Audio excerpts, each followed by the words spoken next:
Bonsoir à toutes et à tous.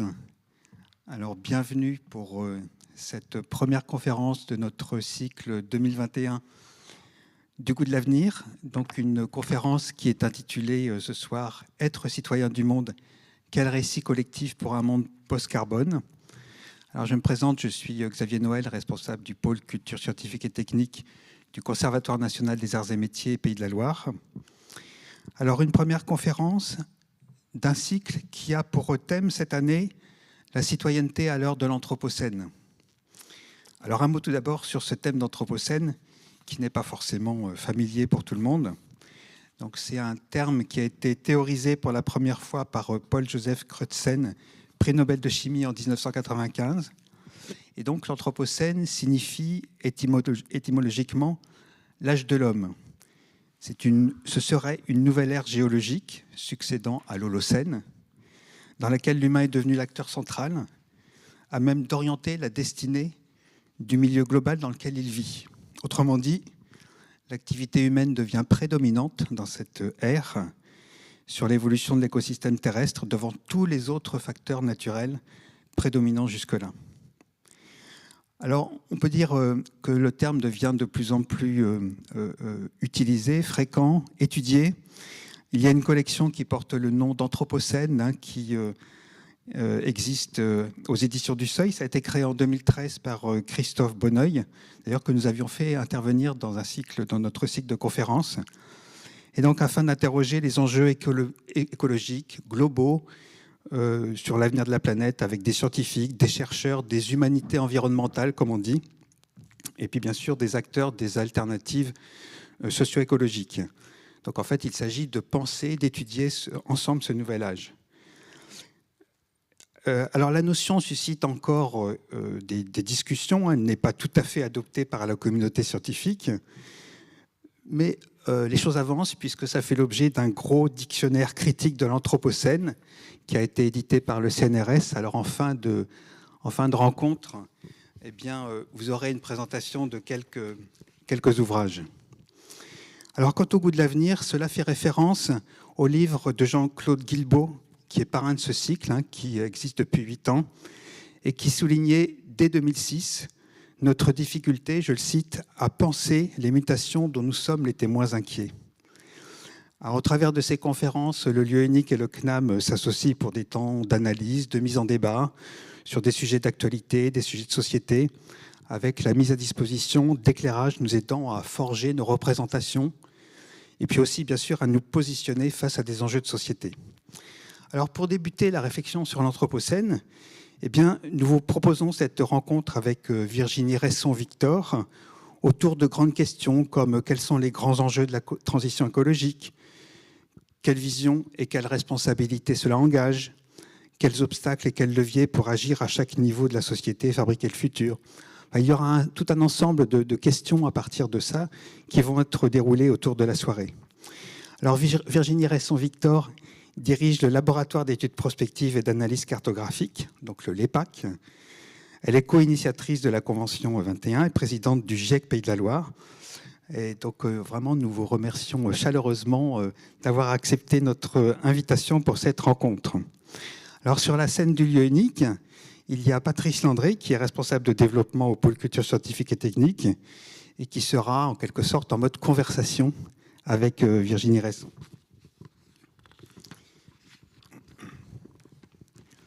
Alors, quelques informations sur les modalités de la rencontre. Alors évidemment, en raison de la pandémie, cette rencontre ne peut accueillir du public.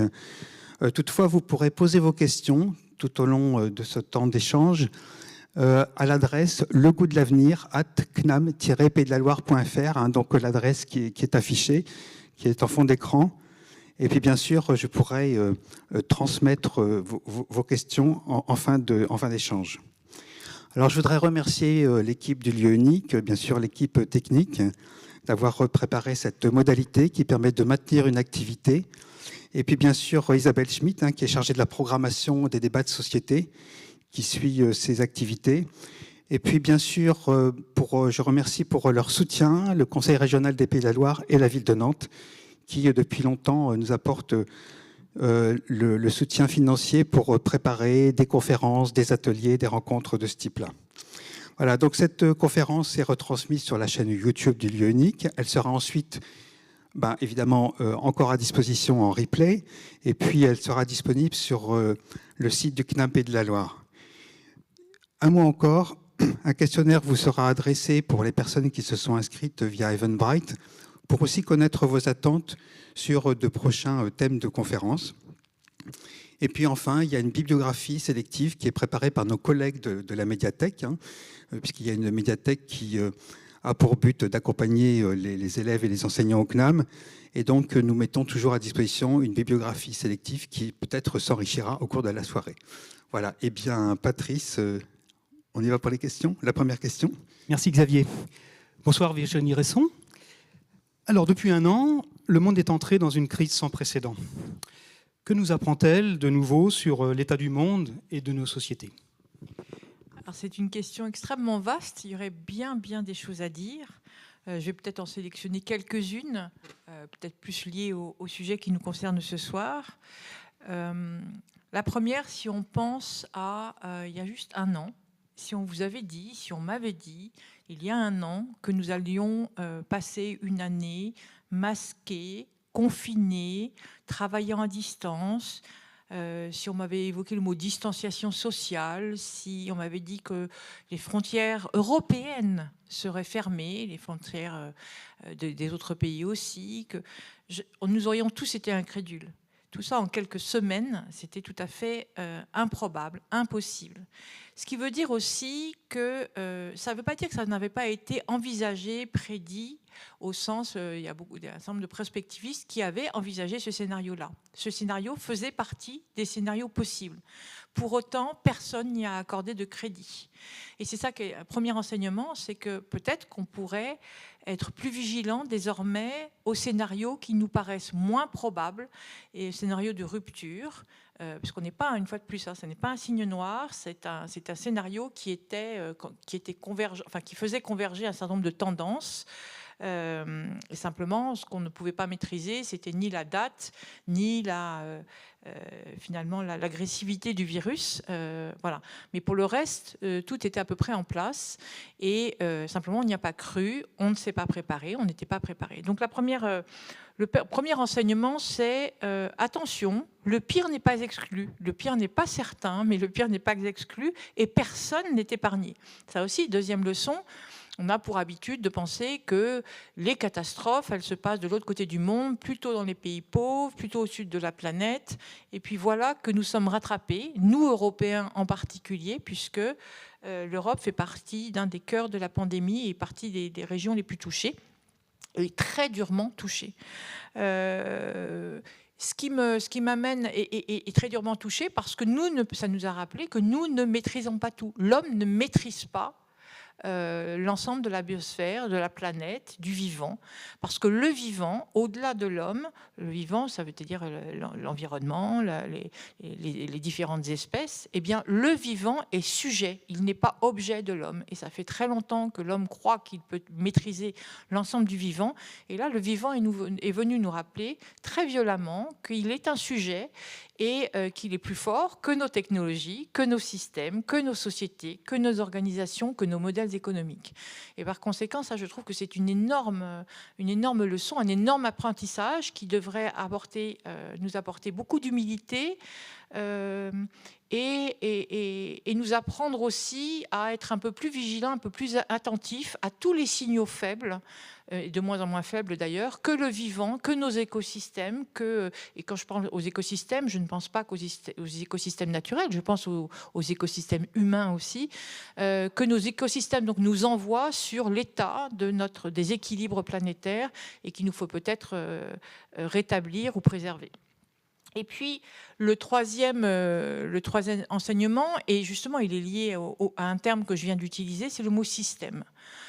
Plus que jamais, l'ensemble des humains, de leur société, sont interconnectés, interdépendantes par des flux, des échanges et des flux, que ce soit de biens, d'informations, des flux financiers, des flux humains, tout simplement, migratoires aussi. Et cette interdépendance, c'est une richesse, et ça a permis, d'une manière générale, à l'humanité de s'enrichir, mais c'est aussi une fragilité. C'est ce qu'on voit aujourd'hui, puisqu'à partir du moment où on coupe certains flux, eh bien, on appauvrit finalement l'ensemble des communautés et des systèmes. Et ce système-là, il nous dépasse, il nous précède, puisqu'il est aussi, donc, c'est l'écosystème planétaire. Et cet écosystème planétaire, je voudrais en donner une ou deux illustrations pour vous montrer à quel point il est puissant et à quel point nous sommes face à un défi à relever qui est considérable. Si on prend, on a beaucoup parlé évidemment de la pandémie de Covid, et pendant que nous étions tous concentrés sur cette pandémie et les manières de lutter contre la pandémie au printemps, il est arrivé 2-3 événements.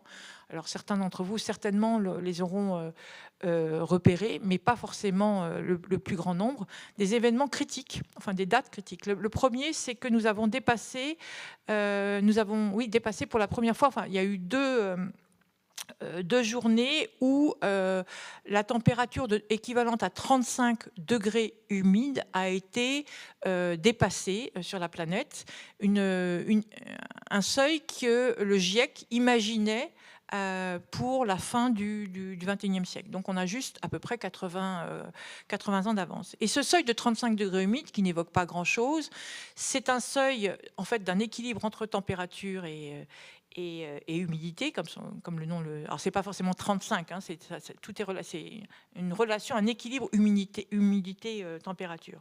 C'est pour ça qu'on dit équivalent 35 degrés humides. Il n'empêche que ce seuil-là, qui a été donc atteint, si je me souviens bien, en Inde et d'une part et au Moyen-Orient d'autre part, aux alentours du mois de mai. En Inde ou au Pakistan, je ne sais plus, eh bien, c'est le seuil au-delà duquel l'organisme humain ne peut pas vivre plus de 6 heures. Donc c'est le seuil de notre survie. Et ce seuil de survie, il était donc imaginé pour arriver à la fin du siècle dans un scénario tendanciel, qui est évidemment pas le scénario pour lequel nous sommes censés nous battre aujourd'hui pour éviter l'aggravation de l'effet de serre et du réchauffement climatique. Donc ça, c'est la première chose. Et puis la deuxième chose, c'est vous avez là peut-être entendu parler, c'est ce seuil de 39, cette température de 39 degrés Celsius atteinte au-delà du cercle polaire. Là aussi, un phénomène inédit. Et alors au-delà du record et de l'incongruité finalement d'imaginer qu'il fait très chaud d'une canicule au pôle Nord, ça a beaucoup d'effets. Ça a un effet d'abord on a vu qu'il y a eu par exemple beaucoup de feux en forêt boréale, des incendies de forêt boréale. Alors il y en a chaque année, mais cette année ils ont été d'une ampleur particulière, des feux de tourbe aussi. Et ces phénomènes d'incendie émettent évidemment dans l'atmosphère beaucoup de cendres. La cendre, elle vient se reposer, elle redescend sur la calotte glaciaire. La calotte glaciaire qui est moins blanche, donc a moins ce pouvoir de réverbération qui est essentiel, évidemment, pour lutter contre l'effet de serre. Donc on aggrave finalement, ce réchauffement s'auto-aggrave, si je puis dire, de manière circulaire. Par ailleurs, comme la température s'élève, vous avez une fonte du pergélisol. Et avec la fonte du pergélisol, d'abord, ça fait des terrains extrêmement instables. Et on a vu, par exemple, cette centrale en russe à Norilsk, je le prononce sûrement mal, qui a relâché des dizaines de milliers de litres de fioul parce qu'elle s'est effondrée avec l'effondrement du sol. On a vu aussi le dégel de certaines carcasses d'animaux depuis longtemps enfouis dans les glaces. Et avec ce dégel, c'est aussi le réveil des bactéries et des virus que contiennent ces carcasses. Et il y a quelques années, il y avait eu par exemple une épidémie d'anthrax dans une communauté de Rennes. Eh bien, en fait, on s'est rendu compte que les souches d'anthrax en question, le bacille souche, il datait du 18e ou du 17e siècle, je ne sais plus, enfin, il y a extrêmement longtemps. Tout ça pour dire que ce phénomène systémique, il va jusqu'à nous faire revenir certains virus contre lesquels nous ne sommes pas immunisés et qui sont très anciens. Et puis, la fonte, le réchauffement de la région polaire, c'est et le dégel du pergélisol, c'est aussi le relâchement dans l'atmosphère de quantités très importantes de méthane, qui est un gaz à effet de serre beaucoup plus puissant que le CO2, et par conséquent, à nouveau, une amplification du réchauffement climatique, de l'effet de serre et donc du réchauffement climatique, qui va accélérer à ce moment-là la fonte de la calotte glaciaire, qui va déverser dans les océans d'énormes quantités d'eau douce, qui va modifier le Gulf Stream, lequel Gulf Stream est un petit peu notre thermostat pour l'Atlantique Nord. Donc vous voyez, et on peut continuer comme ça. C'est ça qui est très impressionnant, c'est cet effet systémique. Et donc plus tôt nous maîtriserons ce réchauffement climatique, plus nous maîtriserons toute cette chaîne de conséquences. Et on voit aujourd'hui, ce qu'on a vu cette année, c'est un petit phénomène par rapport à potentiellement certains de ces phénomènes que je viens de décrire d'ici 20, 30, 40 ans. Par conséquent, ce phénomène systémique qu'on a vu avec la pandémie, qui était d'abord un virus, puis une épidémie, puis une pandémie, puis une crise sanitaire, puis une crise économique, puis une crise sociale et maintenant une crise sociétale. On voit bien comment tout est lié. Eh bien, on a le même phénomène dans une ampleur beaucoup plus grande à l'échelle globale. Et donc, ce phénomène systémique, j'aurais pu aussi donner un autre exemple à partir du lien entre notre consommation, notre régime alimentaire et les effets que ça a sur la planète et donc sur tout le système et tout ce que je viens de décrire. C'est le quatrième point que je voulais souligner, que je retiens, c'est que nous sommes tous acteurs. Ça nous a confirmé, cette pandémie nous a bien montré, nous a bien rappelé que nous sommes tous acteurs dans nos choix quotidiens de mobilité, de mode de vie, d'alimentation, ou en tant que responsable d'entreprise, en tant qu'élu, nous sommes tous acteurs et nous avons tous cet effet papillon à jouer dans ce grand système, puis qui nous relie tous les uns aux autres. Et ça, c'est quand même une bonne nouvelle parce que ça nous rend notre rôle dans ce grand écosystème. Voilà. Et quand je vois aussi, dernière leçon, la capacité que nous avons eue cette année de changer nos modes de travail, changer nos mobilités, changer nos vacances, changer notre quotidien en nous occupant davantage de nos enfants pour l'école, ça n'a pas été facile et ça reste très difficile et ça fait beaucoup de dégâts. Mais il n'empêche que nous avons été capables très rapidement de nous adapter à des nouvelles techniques, des techniques numériques. Donc nous sommes capables.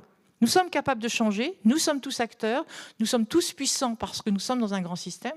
Donc en fait, ce sont aussi des bonnes nouvelles, ce ne sont pas que des mauvaises nouvelles. Alors, dans un océan d'urgence, lesquels vous paraissent prioritaires? Et pour commencer, où en est-on de la prise de conscience? Sur la prise de conscience, il y a quelques jours, et d'ailleurs je l'ai relayé sur mon compte LinkedIn, j'ai vu ce sondage qui a été effectué conjointement par les Nations Unies et par l'Université d'Oxford, qui portait sur la perception du changement climatique. Et c'est un sondage qui a été effectué dans plus de 50 pays auprès d'un échantillon, si je puis dire, représentatif de la population mondiale de 1 220 000 personnes. Donc, autrement dit, le plus gros sondage, la plus grande enquête opinion jamais réalisée. Et alors, ce qui est intéressant, ça aussi, c'est un enseignement, c'est que pour 2 tiers, 65% des personnes interrogées, donc presque 2 tiers des personnes sondées, eh bien, le réchauffement climatique est une urgence, une très très grande urgence, une urgence absolue. Et ça, on aurait posé la même question il y a 5 ans ou il y a 10 ans, on n'aurait pas eu du tout le même résultat. On l'aurait eu dans des morceaux de population, mais certainement pas à cette échelle-là, à l'échelle mondiale, et dans cette proportion-là. Donc ça, c'est quand même extrêmement intéressant. Donc la prise de conscience, elle a été finalement rapide. Si on pense à d'autres évolutions, d'autres prises de conscience historiques, en fait, celle-ci, elle est rapide. Elle n'est peut-être pas assez rapide au vu des échéances climatiques et environnementales qui sont celles qui sont les nôtres, mais il n'empêche qu'à l'échelle de l'histoire, rappelez-vous, le sommet de Rio, en gros, personne n'en parlait. Et c'était 1992. Donc, à l'échelle de l'histoire, c'est très rapide. Pensez que 2 tiers de la population mondiale est d'accord pour dire que le réchauffement climatique, c'est une très grande urgence. C'est très bien. Et ça fera un levier, évidemment, sur les gouvernements, sur ceux qui sont chargés de mettre en place des mesures macro, si je puis dire, à grande échelle.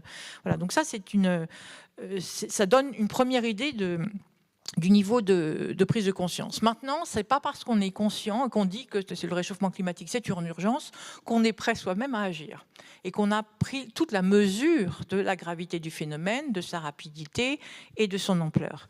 Et j'allais dire, on est en fait, cette prise de conscience, pour passer du savoir, c'est-à-dire j'ai entendu l'information, c'est arrivé là, dans mes tripes, et je sais qu'il faut que j'agisse et je n'ai plus le choix, c'est un long cheminement, alors plus ou moins rapide, et j'allais dire, on peut l'apparenter à un processus de deuil.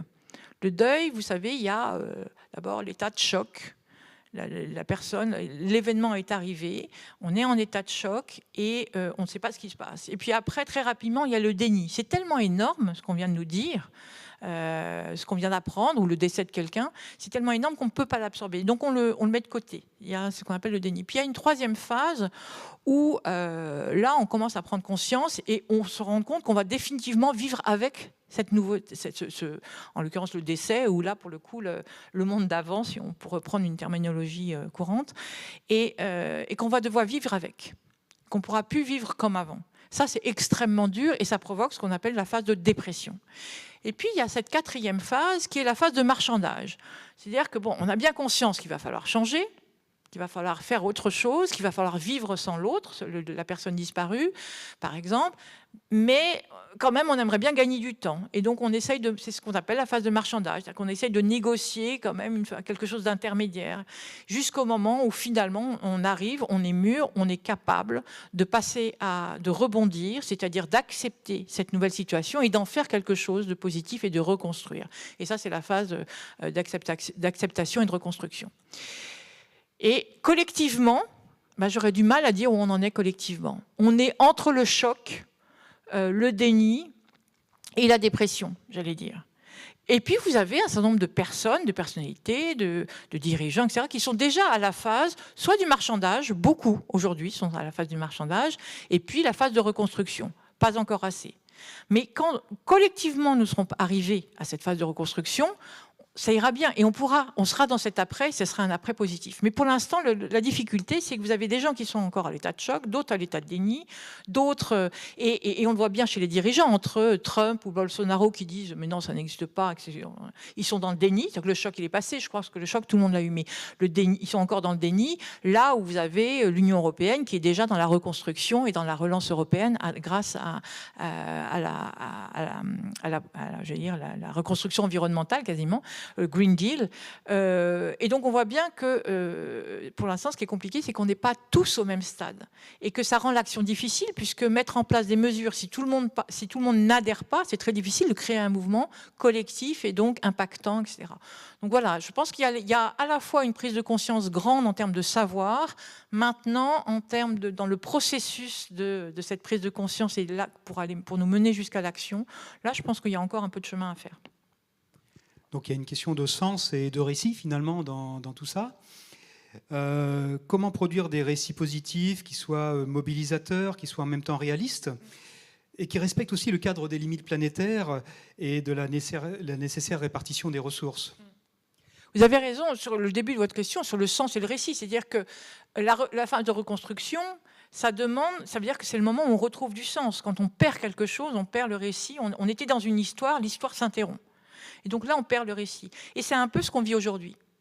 On voit bien dans la crise actuelle, aussi bien en termes écologiques qu'en termes Covid, on a perdu notre récit. On est dans l'urgence, on vit sans arrêt du jour au lendemain. Est-ce qu'on va être confiné, on ne va pas être confiné? Est-ce qu'il y aura un couvre-feu, il n'y aura pas de couvre-feu?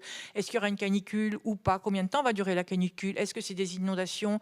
On est sans arrêt en train d'attendre le lendemain et on n'a plus cette espèce de vision et cette chose qui nous tend vers l'avant et qui fait qu'on a envie de se battre et qu'on a envie de construire, qu'on a envie de participer, qu'on a envie d'adhérer, cette espèce de vision d'un avenir pour nous, pour nos enfants et qui est partagé, commun et j'allais dire presque joyeux, enfin en tout cas désirable. On n'a plus ça. Aujourd'hui, même l'été prochain, il n'est même pas désirable parce qu'on ne sait pas si on pourra aller à la plage ou pas, si on pourra enlever nos masques ou pas.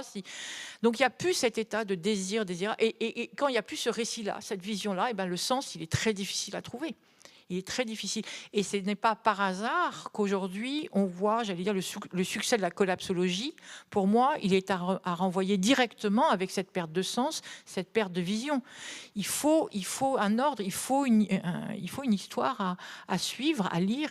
Et quand elle n'est plus là, on va chercher des explications. Il faut des responsables. Il faut des gens qui nous expliquent pourquoi ça se passe comme ça. Ça n'a aucun sens, sinon, ce qui nous arrive.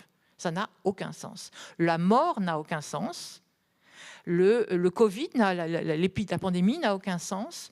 La crise écologique n'a aucun sens parce qu'elles sont destructrices à nos yeux, dans nos perceptions, et elles n'apportent rien. Et c'est que quand dans la prise de conscience est suffisante qu'on peut rebâtir dessus et que ça reprend du sens. Et le récit, à ce moment-là, est effectivement indispensable. Donc, en plus du cheminement de cette période de deuil, vous avez raison, il faut absolument qu'on reconstruise ce récit. Il faut reconstruire un récit qui soit... Alors, des récits, parce qu'il y a le récit global, il y a le récit à l'échelle des communautés, il y a le récit à l'échelle de chaque famille, le récit à l'échelle d'un village. Chaque territoire a son récit, chaque culture a son récit. Mais il faut quand même qu'il y ait au total un récit global et partagé, parce qu'un certain nombre de défis que nous devons relever, et en particulier le climat, la biodiversité, procèdent de logiques globales. Elles sont à mettre en œuvre localement, mais elles procèdent de dynamiques et de systèmes globaux. Donc il faut vite, effectivement, qu'on mette en place ce récit. Et alors après, la question, c'est de savoir qu'est-ce qui s'oppose à la mise en place de ce récit, quels outils on peut utiliser. Déjà, il faut se concentrer, à mon sens. Je n'ai pas la recette miracle parce que je pense que si je l'avais, je serais quelqu'un de mondialement connu. Et je pense qu'il y a bien des dirigeants qui m'auraient déjà téléphoné pour savoir comment on fait. Mais juste peut-être quelques pistes de réflexion personnelle. Déjà, il faut les inscrire dans le temps. Il faut arrêter de construire des récits sur le risque parce qu'on est tout le temps. Tout à l'heure, j'écoutais notre Premier ministre qui essaye de donner du sens à la situation qui est la nôtre, de couvre-feu, de fermeture des commerces, etc. Et on est encore sur un discours... Alors, ça évolue par rapport au printemps dernier, mais on est quand même sur un discours sur le risque. La responsabilité, elle est toujours ramenée à un risque. Et je pense qu'on pourrait mobiliser en disant, mais on va de mettre en place un discours qui soit beaucoup plus sur ce qu'on va gagner avec nos efforts, avec notre mobilisation, avec tout ce qu'on va construire. Donc un discours qui soit un récit qui doit être inscrit sur tout ce qui est possible, sur ce qu'on peut atteindre, ce qui est réaliste de penser qu'on peut atteindre, et de donner des échéances.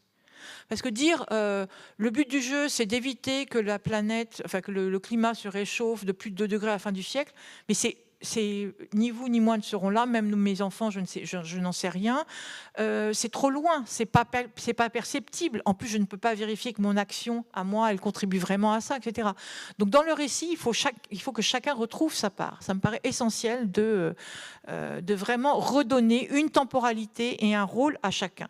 Ensuite, on a des tas d'outils qu'on peut utiliser pour ça. Des outils participatifs, des outils d'intelligence collective qui ont été énormément développés ces dernières années. Récemment, il y a la Convention citoyenne en a donné un, mais il y en a des tas d'autres qui sont déjà mis en place à l'échelle des territoires, y compris dans le territoire ici, d'ailleurs, de ce point de vue-là, dans le territoire des Pays de Loire. Des nouveaux outils, des outils d'intelligence collective. On peut un peu innover dans les outils d'intelligence collective, par exemple, avec du design fiction, pour que les gens cassent un peu leurs images. Enfin, on ouvre vers des imaginaires plus grands. On a vu cette année que la rupture totale, elle est possible. On a eu une énorme rupture. Eh bien, il faut pouvoir imaginer d'autres ruptures qui sont impensables pour élargir nos capacités de trouver des solutions, pour inventer des nouvelles formules et ce fameux récit pour qu'il soit un peu plus, qu'il soit pas scotché, j'allais dire collé, calqué sur ce que nous connaissons, mais sur des possibles. Et puis après, le récit, une fois de plus, il doit être à toutes les échelles. Je sais que moi, j'ai développé un récit avec ma famille, justement, après la mort de mon mari. On a développé cette capacité de récit parce qu'il fallait qu'on réinvente la suite. Et donc, c'est au quotidien, sur des petites choses. Mais ce récit, c'est le fil conducteur qu'on donne. Et puis après, on se donne des échéances. Et voilà. Et puis, la dernière étape pour le sens et le récit, c'est ce fameux déclic. Et alors là, pour le coup, ça passe aussi par l'expérience. Et je crois que pour inventer un récit, il faut s'appuyer aussi sur l'expérience, sur le ressenti. Il faut essayer. Et finalement, il n'y a pas plus convaincu que celui qui a essayé. C'est très souvent, en fait, ce qui nous gêne, c'est la peur, la peur de l'inconnu, la peur du vide, la peur du différent. Et l'expérience est le meilleur moyen de se rassurer pour voir qu'on est capable de faire autrement, de faire autre chose, d'avancer et s'appuyer là-dessus. Donc voilà, c'est un petit peu, c'est très épars, c'est pas très construit ce que je viens de vous dire, mais pour l'instant, je ne crois pas qu'il n'y a pas un grand Manitou qui va nous expliquer, qui va nous faire le récit. Et nous, non, c'est plus ça. Alors revenons à notre citoyen dans tout ça. Ouais. Donc le concept de citoyenneté n'a jamais été aussi utilisé dans le débat public qu'aujourd'hui. Quelle signification cette notion revêt-elle face aux responsabilités qu'implique l'exigence de prendre soin? Alors prendre soin de la planète, prendre soin de ses habitants, des générations futures, du vivant, des ressources. La question de la citoyenneté, là aussi, elle est en pleine révolution. Et il y a beaucoup de travail à faire.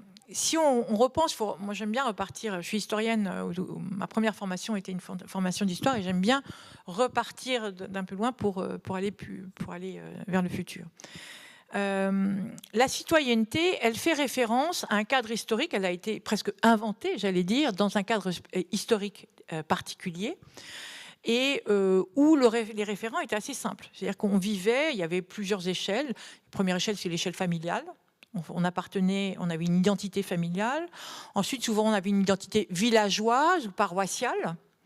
Et puis, on avait une identité nationale. Et c'était les 3 grands référents, ou 4 grands référents, parce que l'Église avait éventuellement un pouvoir identitaire très fort. D'ailleurs, elle continue. Et voilà. Et donc, la citoyenneté, c'était un petit peu ce contrat de devoirs, d'obligations, de règles, ce modus vivendi entre, j'allais dire, le cercle national, la nation auquel elle appartient, ou l'État, et l'individu, et soi. Et aujourd'hui, eh bien, quand on regarde tous ces référents qui formaient finalement cette construction de citoyenneté, d'identité et donc de règles, je prends soin de ma famille, je suis solidaire avec les gens de mon village, on était dans un système d'entraide, je défends ma patrie, etc., qui formaient la citoyenneté, tout ça a volé en éclats. D'abord, les familles. Vous avez les familles monoparentales, des familles de même sexe, enfin où les 2 parents sont de même sexe. Vous avez les familles recomposées. Donc toutes les structures familiales, elles ont été déjà modifiées depuis quelques décennies, voire quelques années. Enfin, c'est quelque chose qui a énormément changé, énormément évolué. Le cadre familial a énormément évolué depuis une trentaine d'années. Ensuite, villageois. Le cas de villageois, il persiste, mais enfin pour une minorité, puisqu'on est dans des taux d'urbanisation en Europe qui sont pas loin de 70-80%. Et quand je dis urbanisation, il y a encore dans les villes, il y avait encore la vie de quartier, mais maintenant, on est surtout dans le périurbain. C'est-à-dire qu'on vit dans des zones urbanisées, mais ça ne veut pas dire qu'on vit au cœur des villes. Donc, c'est des zones où cet esprit villageois n'existe pas. On est sur des terres nouvelles, des villes nouvelles, etc. Et quant à la nation, elle a été traversée par la construction européenne, par la mondialisation, par les migrations, par les voyages, nos voyages, etc., par le métissage. Il y a des tas et ce qui fait que le référent national n'a plus du tout la même force que quand on était, j'allais dire, soldat dans l'armée française au début du XXe siècle. Ça n'a plus rien à voir. Et par conséquent, la citoyenneté, mais en même temps, on n'a pas redéfini la citoyenneté. On n'a pas redéfini les règles. Aujourd'hui, les sentiments d'appartenance, c'est quoi? On parle beaucoup de communauté. Alors, ça peut être la communauté religieuse, bien sûr, mais ça peut être la communauté de pratique.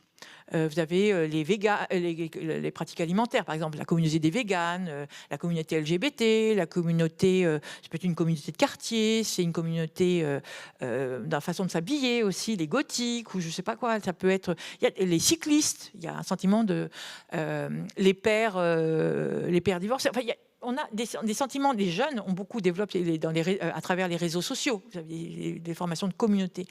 Donc le sentiment de communauté dépasse, si vous interrogez des jeunes, même le cadre familial parfois, ou certainement celui de l'appartenance à sa ville, à son territoire.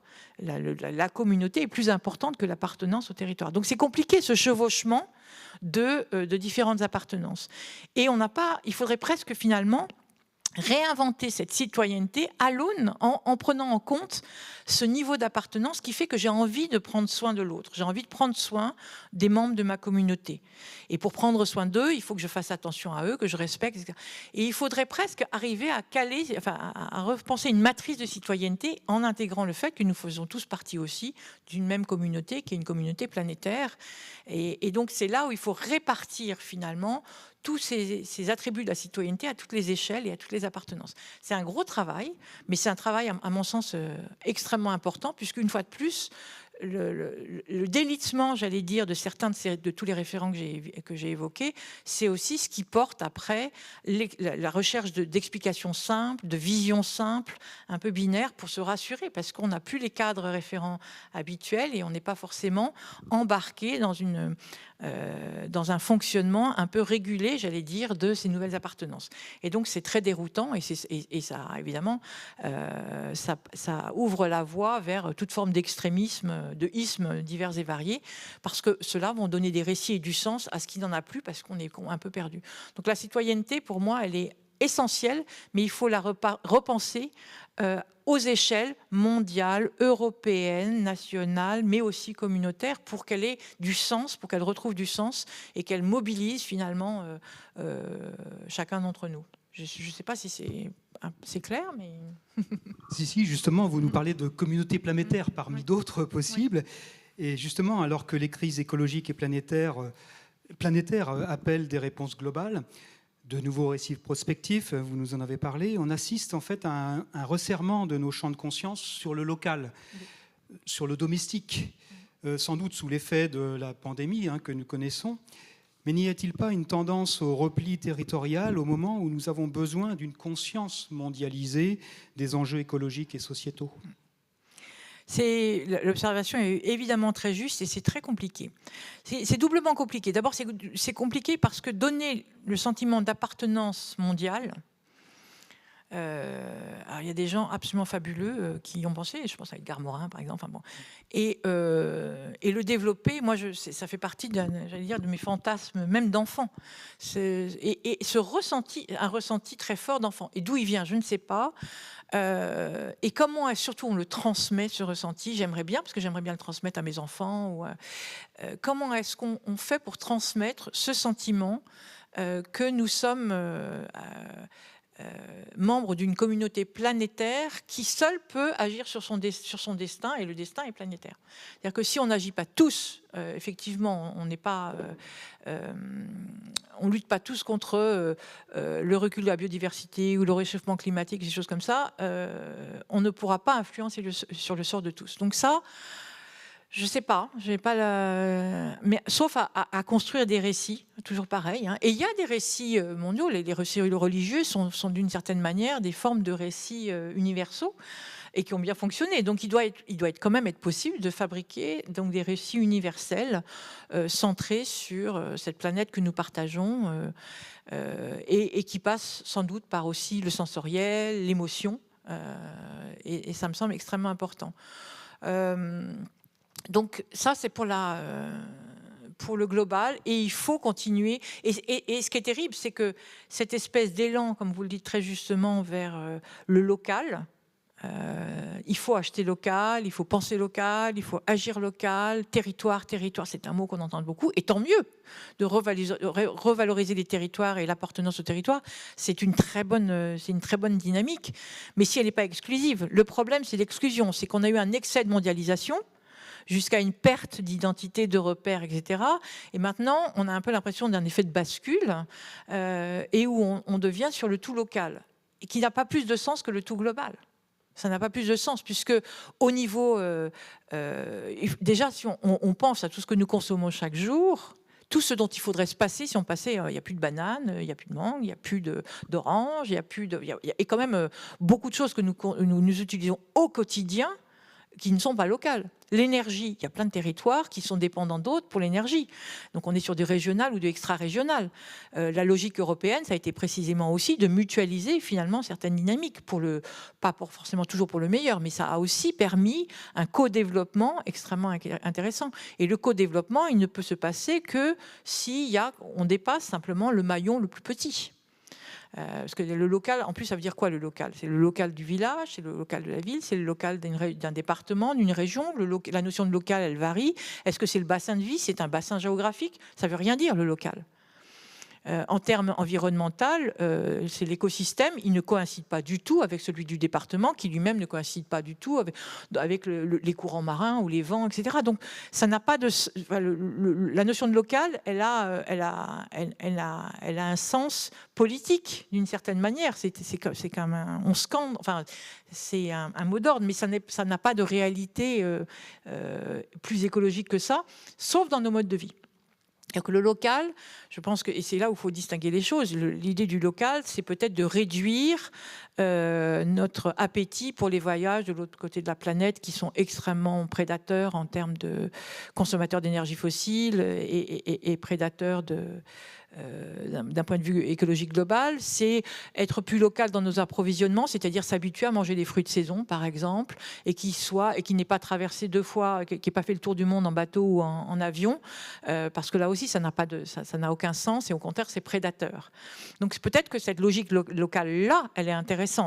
Et puis parce que, je reviens aux histoires d'appartenance, de communauté, l'entraide, elle est facilitée quand on se connaît, quand on est à proximité. Et redévelopper ce réseau d'entraide, c'est absolument indispensable aussi, parce que c'est générateur de sens, et ça peut permettre de produire du récit, des nouveaux modèles, etc. Donc bien sûr, le local pour l'entraide, le local pour les produits agricoles, etc. Maintenant, est-ce que tout doit être local? Certainement pas. Et le local, c'est le risque aussi de fermeture. C'est-à-dire que si je rejette tout ce qui n'est pas local, je me ferme. Et comment est-ce qu'on peut vivre dans un monde où les idées ne circulent pas à l'heure d'Internet, etc. C'est absurde. Ça n'a pas de sens. Donc bien sûr que c'est... on avait inventé ce terme local, il a du sens. Il a du sens. Il y a un principe qu'on appelle le principe de subsidiarité, c'est-à-dire à chaque échelon, il faut donner du sens à chaque échelon territorial. Enfin, chaque échelon géographique. Il y a des choses qui n'ont de sens que dans un petit périmètre, voire à l'échelle de sa rue. Il y a des choses qui ont du sens à l'échelle du village ou du quartier, et d'autres, etc. Et il faut redonner du sens à chaque échelle. Et optimiser nos dépenses d'énergie, nos activités, nos temporalités avec chaque échelle. Et c'est là où ça prend du sens. Et ne pas tout mondialiser, évidemment, ne pas tout localiser non plus, parce qu'on perd sinon le sens, effectivement, de cette globalité qui est celle du climat, celle de la biodiversité. C'est différent, parce que vous savez, les écosystèmes de biodiversité, ils peuvent être très locaux, mais il y a aussi les écosystèmes globaux. Donc c'est bien comprendre ces différents systèmes pour être le plus pertinent à chaque échelon. Donc certainement pas, il faut absolument pas opposer le local au mondial. Ça, c'est aussi contre-productif dans un sens que dans l'autre en réalité. En revanche, le fait d'appeler au local aujourd'hui, je trouve que ça a un intérêt aussi de nous obliger à repenser nos modèles économiques et nos dépendances économiques. Et on a bien vu, effectivement, avec la crise des masques en particulier et du gel hydroalcoolique, que nous avions par différents excès qu'on pourrait qualifier, péché d'excès de mondialisation, jusqu'à être tous, le monde entier s'est retrouvé dépendant de quelques usines chinoises. Et là, on voit que c'est absurde. Donc oui, mais de là à relocaliser toutes les fabrications, est-ce que c'est pertinent?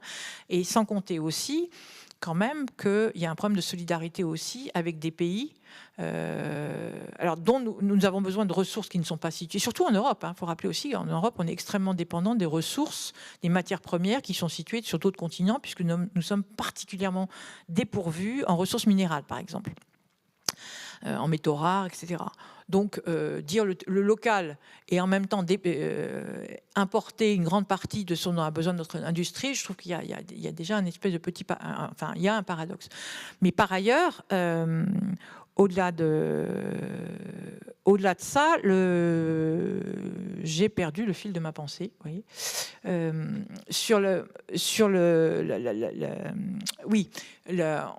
ça fait quand même un certain nombre de décennies, voire de siècles, que nous vivons grâce à l'apport d'autres régions du monde.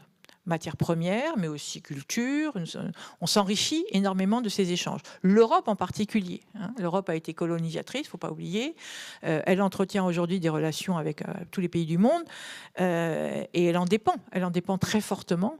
Et elle a exploité aussi, elle continue d'ailleurs d'exploiter des ressources et elle a transformé, par exemple, ce sont beaucoup des compagnies européennes qui ont transformé les systèmes agricoles des pays africains, que ce soit le Maroc ou le Sénégal ou le Kenya, dont nous consommons les produits, on trouve les produits dans les supermarchés. Donc dire aujourd'hui qu'il faut consommer local après avoir complètement transformé les systèmes agricoles et de ces pays-là, je trouve ça un peu facile. Je pense que ce sont des choses qu'on ne décide pas du jour au lendemain et il s'agit de faire ça intelligemment et de restaurer finalement une capacité d'autonomie partout dans le monde suffisante et une capacité d'échange raisonnable. Voilà, c'est un espèce d'équilibre qu'il faut qu'on arrive à retrouver.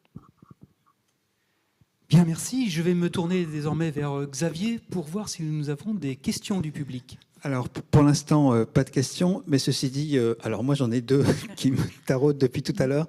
Alors, on va les prendre l'une après l'autre. Donc, la première, c'est la question des récits. Vous avez souligné l'importance de construire des récits et des imaginaires dans ce processus de conscientisation.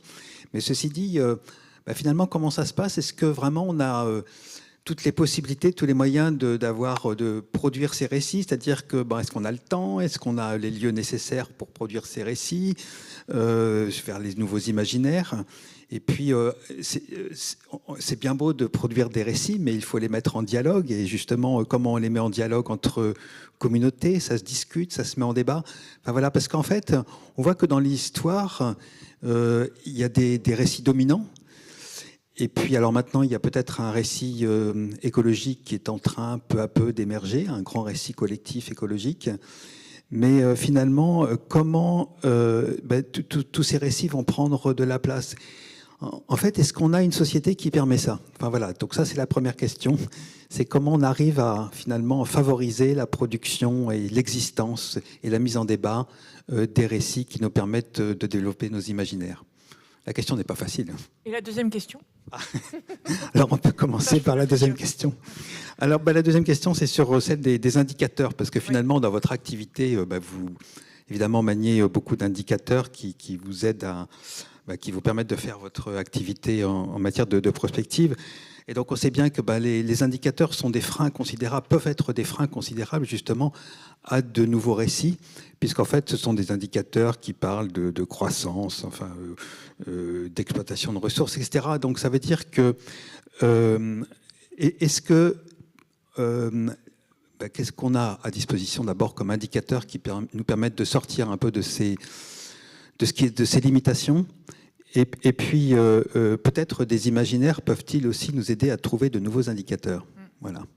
Les deux questions sont tout à fait liées, en fait. Les deux questions sont très liées, et je vais commencer par celle des indicateurs qui amènent au récit. Effectivement, dans les obstacles aujourd'hui pour, j'allais dire, passer à l'étape d'après, et pour accélérer ce phénomène de deuil, probablement, et libérer nos imaginaires, etc., il y a les modèles, qui sont nos modèles de fonctionnement aujourd'hui.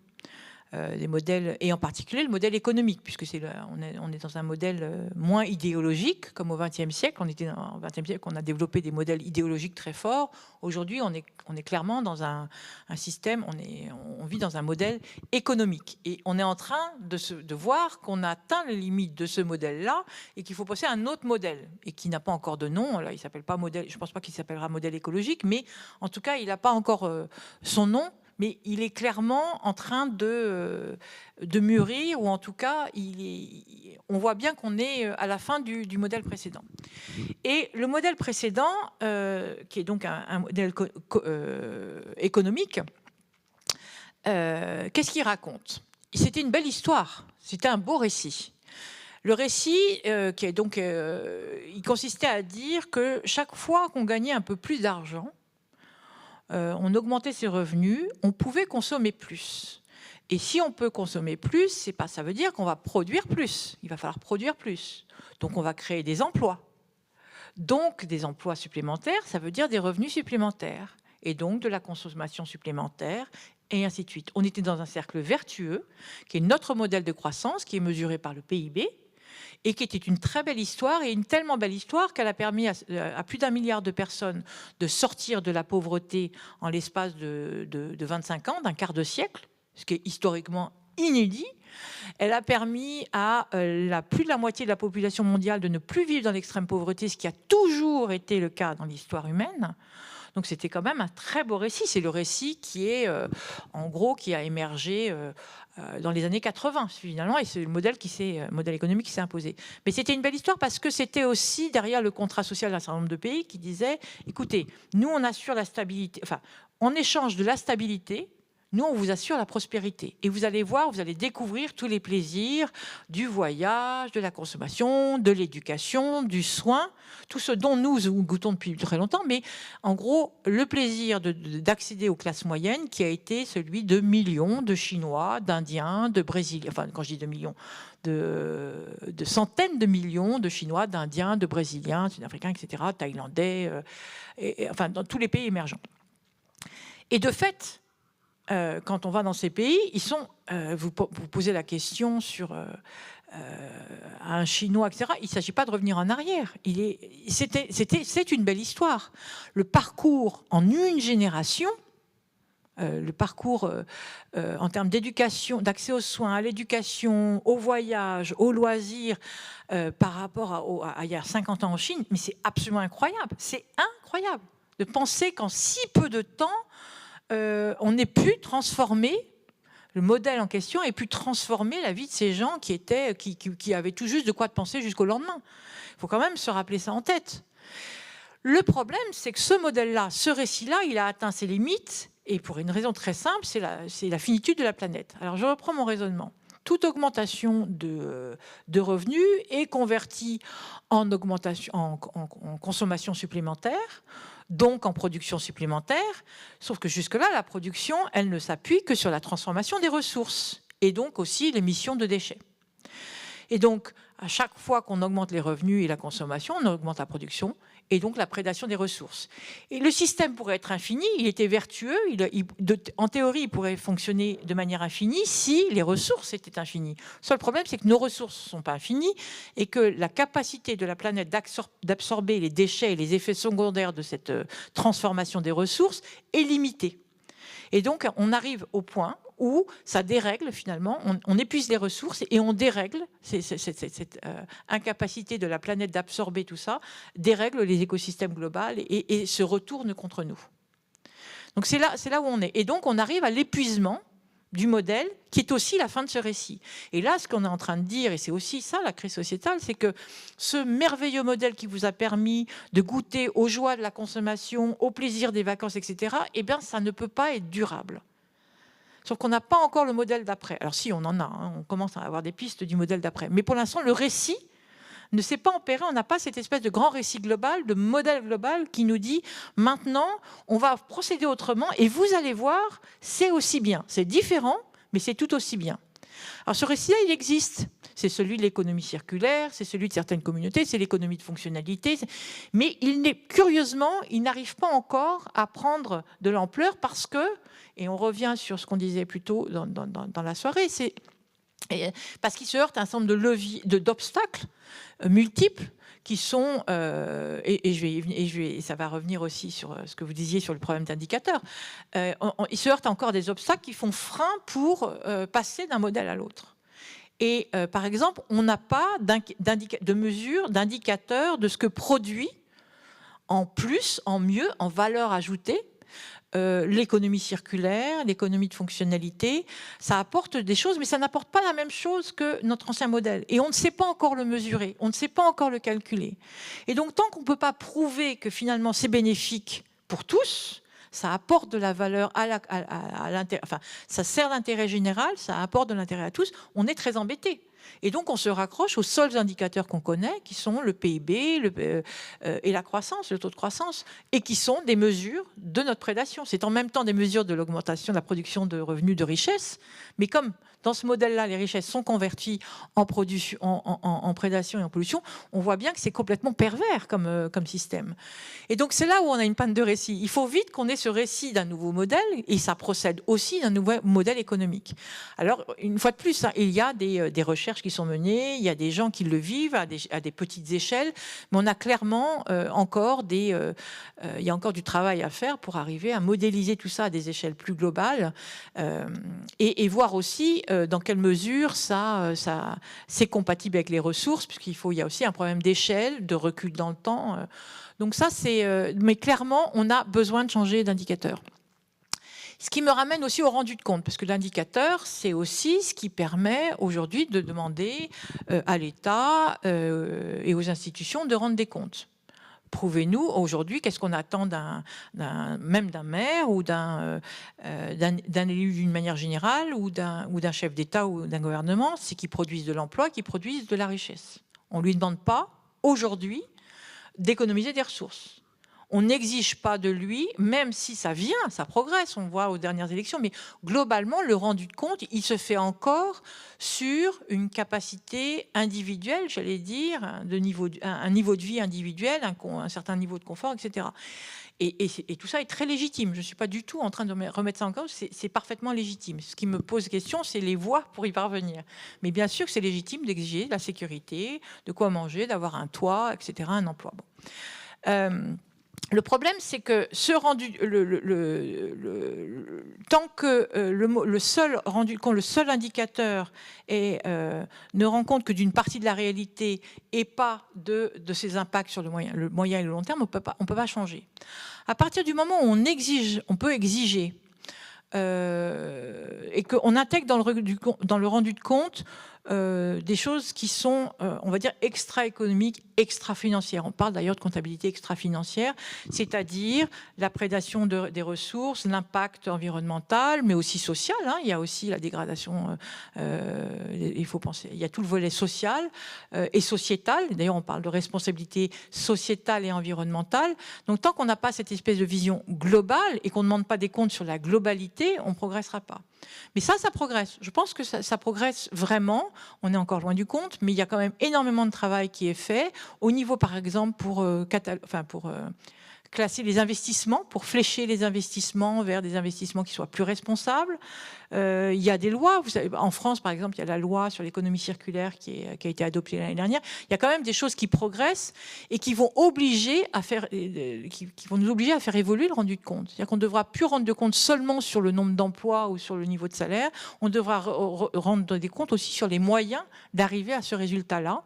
Et on ne pourra plus dire toutes choses étant égales par ailleurs, précisément.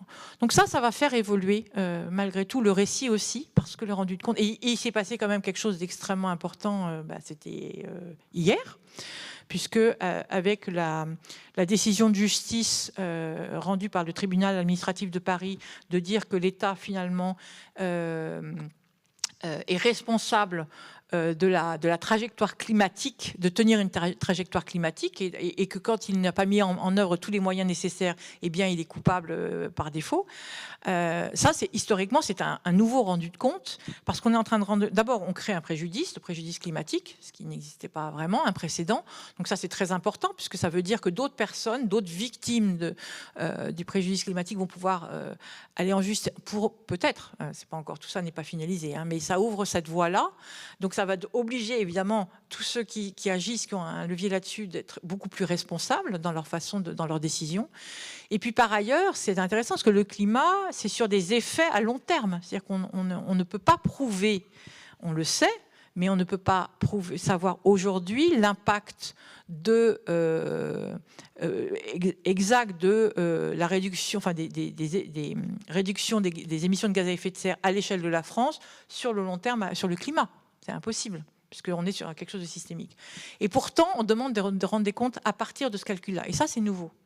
Et donc, je pense qu'il y a vraiment des choses qui sont en train de bouger. Et à partir du moment où ces rendus de compte, ces indicateurs, ces modèles vont monter en puissance, en impact, en influence, eh bien, je pense que là, le récit va venir aussi avec. Puisque c'est aussi le récit d'une nouvelle société où on prend plus soin de son voisin, où on prend plus soin de son environnement, parce qu'on doit rendre des comptes dessus aussi. Et à partir de ce moment-là, on découvre aussi qu'il y a d'autres manières de faire, d'autres manières de vivre, et ainsi de suite. Et on est producteur soi-même de récits d'un mieux vivre ou d'un faire autrement et d'un vivre autrement. Donc ça procédera aussi de ces indicateurs, ce récit. Donc le récit, c'est pas quelque chose uniquement de théorique et de... ça ressemble pas seulement à des lignes dans des livres, hein. C'est pas que ça. Le récit, c'est aussi une expérience qu'on est capable de transmettre pour construire quelque chose à partir de ça. Et donc, il est produit aussi bien à l'échelle d'un village, une communauté, une fois de plus, à partir d'une expérience, d'un vécu. Et c'est très important que tous ces récits-là puissent converger, qu'ils puissent être entendus et fabriquer quelque chose d'autre. Mais il faut déjà effectivement les permettre. Et une fois de plus, hein, ces nouveaux modèles, ces nouvelles expériences, c'est producteur de récits. C'est déjà producteur de récits. Les gens qui ont renoncé à la voiture et qui circulent dans Nantes avec leur vélo cargo pour amener leurs enfants et qui le racontent à leurs amis, ils sont producteurs des récits.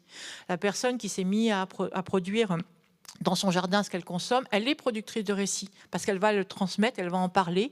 Il y a ses enfants et qui voudront essayer, reproduire. Et on est tous donc dans ce sens-là auteurs et producteurs de récits à partir du moment où on essaye autre chose et on expérimente autre chose. Je ne sais pas si ça répond à votre... Ça répond parfaitement. Hein. Merci beaucoup. À la question. Et donc, ah oui, alors à propos des indicateurs aussi, donc... est-ce qu'il y a la possibilité de tendre peu à peu, finalement, vers des indicateurs, appelons-les de sobriété ? Des indicateurs d'impact, certainement. Des indicateurs de sobriété. Si on le présente comme ça ne marchera pas. Hein. Voilà. Il faut quand même que les choses restent désirables.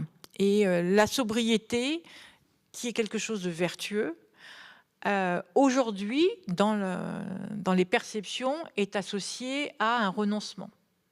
Et donc, c'est là où il faut que la sobriété soit aussitôt associée à quelque chose de positif. La sobriété pour la sobriété, ça n'a pas forcément, enfin, sauf dans certains, si on pratique l'ascétisme ou des choses comme ça a beaucoup de sens. Mais pour le commun des mortels, être sobre pour être sobre, bon, et alors, quoi, qu'est-ce que ça m'apporte ? Donc, la sobriété pour quelque chose.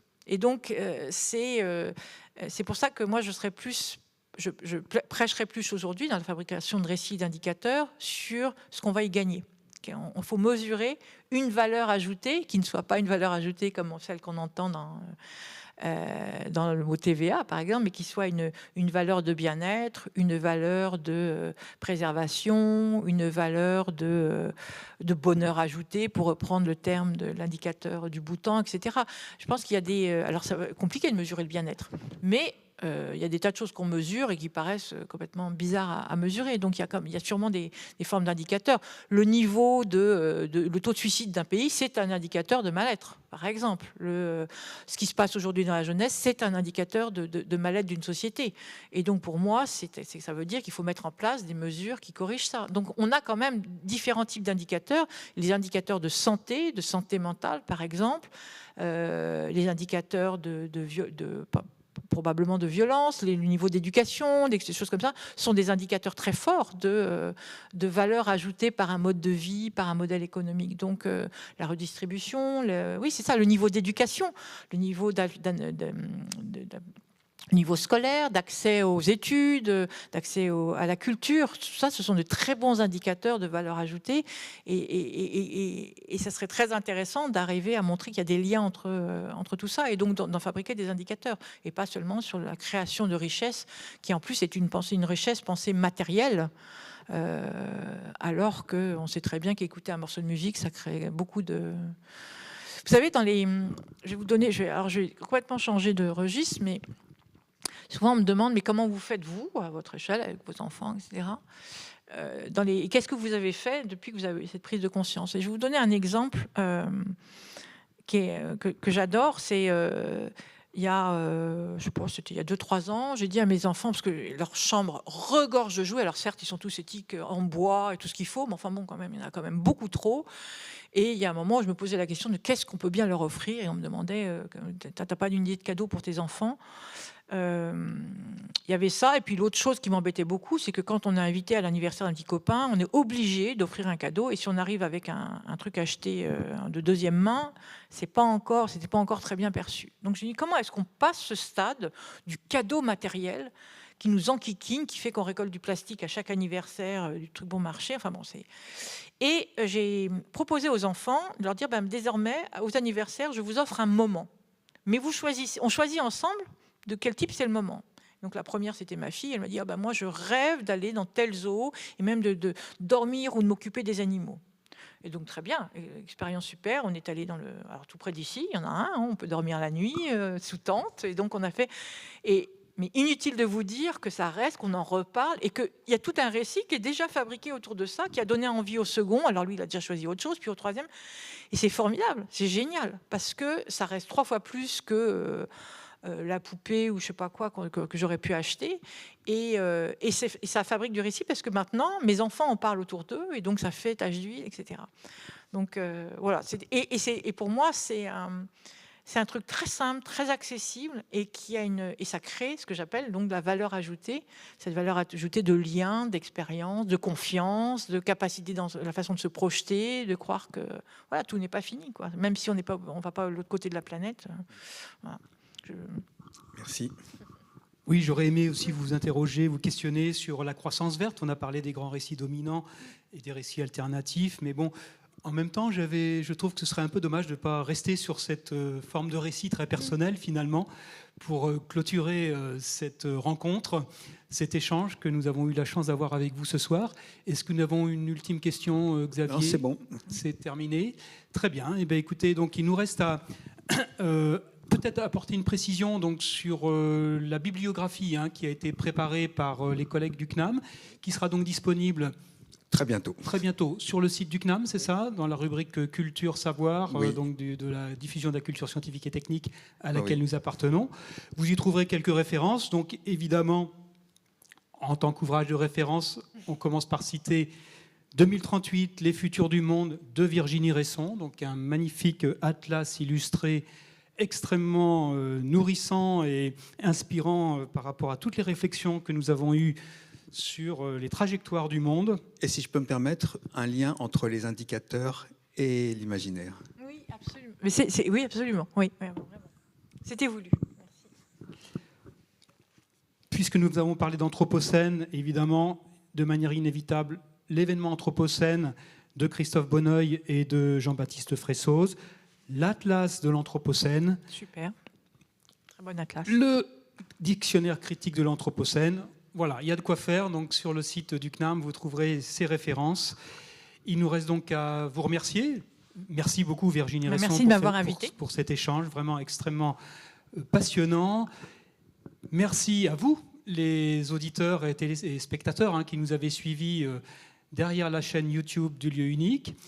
Merci à l'équipe technique qui a fait que cette soirée puisse être réalisée malgré les conditions difficiles. Qu'est-ce qu'on pourrait ajouter, Xavier?